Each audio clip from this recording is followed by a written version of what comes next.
What's going on, guys? ¿Cómo están, boys? Here, welcome back to part number 2 of the Operation Neymar videos that I'm making right now on the channel. In this video, I want to compare Neymar to Antoine Griezmann. Before we talked about the entirety of the operation, what do I think, what do I feel of it? So you have missed that one, be sure to check it out. Today, what we're gonna be doing is talk more about the football side of it.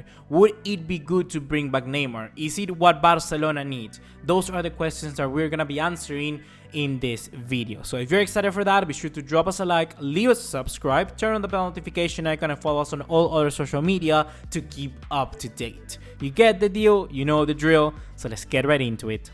And one more thing before starting off this video, be sure to check out our friends at Golazo Jersey. Links are also going to be in the description down below. They are a very good place to get cheap, reliable, quality footballing kits, so go there and get yours.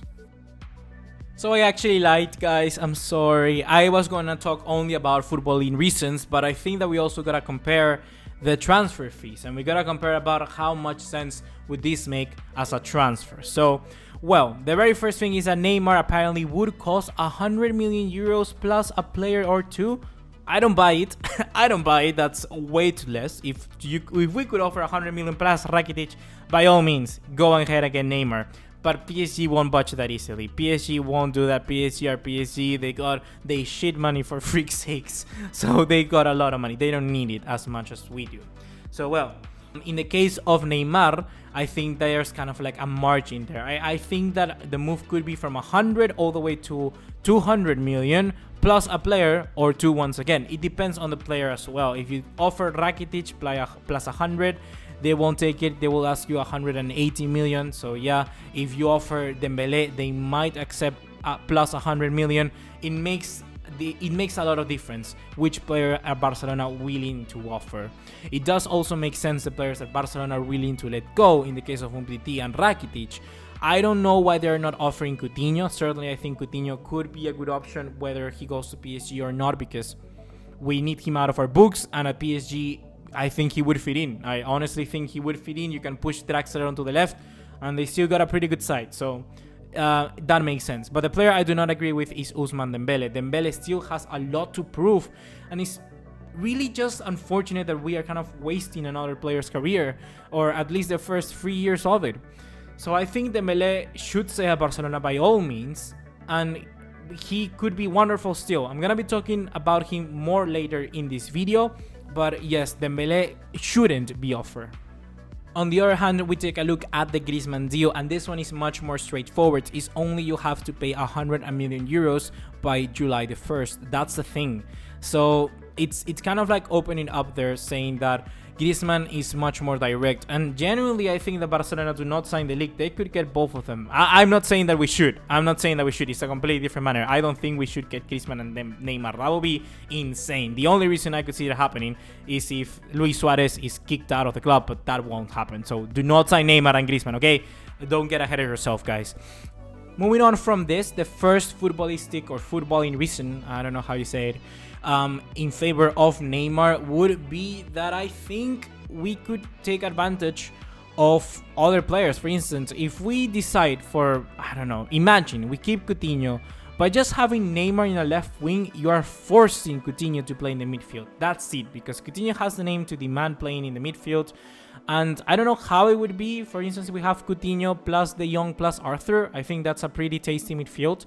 But I don't know. Perhaps Coutinho will be involved in the deal. So that's up in the air right now. The other thing is that someone like Malcolm would certainly have to be sold. There's no space for 3 wide players. In the case of Griezmann, Griezmann does serve a role as a number 9. So there's kind of like a spot there still up for grabs for another winger. In this case, Dembele and Malcolm. However, if we do keep Coutinho in that sense, it's kind of like very similar to the problem we had with Rakitic in the midfield. If Rakitic stays, then it stagnates the progress and development of other players. And if we keep Coutinho as a left winger, which I don't know why Valverde doesn't get classes and doesn't realize that Coutinho is not a left winger, we are also going to stagnate the process of people like Dembele and Malcolm. So it's going to be really up there who kind of like you want to suffer. If we buy Neymar, Malcolm is going to leave. If we keep Griezmann, I think nothing really will happen, and that's also a very big problem. In addition to this, we gotta think about what the actual players will bring. Someone like Neymar, honestly, I think will bringing what we kind of missing this season, and that's a player which is good on one-on-ones, very tricky, very fast, good dribbling, that can just basically try to open up defenses. That's what we need. We need someone like Neymar. That's the thing, kind of the best way I can explain this is Coutinho can do that job, but doesn't have the one-on-ones to really blast through a defense. He doesn't have that. He doesn't have the speed and doesn't play as good with space. So that's why we brought someone like Dembele. It's kind of like if Neymar was a mold between Coutinho and Dembele together. So I think that generally Neymar bringing him in would give us a lot. And plus he gives you goals. If he starts playing like he did before, he can easily give you 20 goals and 20 assists a season. I don't think Griezmann does necessarily give you that. Griezmann is much more of a player which can influence, but because of what he does on the field and not statistically. I'm talking about runs. I'm talking about how he contributes when it comes to defending. That's a Griezmann which wouldn't honestly be a very bad thing. Griezmann, for instance, if we bring him in, imagine, plus Neymar, will be kind of like the Luis Suarez when we first came in. The reason why Neymar and Messi were so free to do whatever they want in attack is because they had someone which had the ability to track back in Luis Suarez. Suarez doesn't do that, unfortunately, at this moment. And with Antoine Griezmann, we could have that if we bring him in. So it depends about, guys, really which direction do we want to go. And I almost forgot, but the last thing that I want to compare between these two players is the baggage that they bring.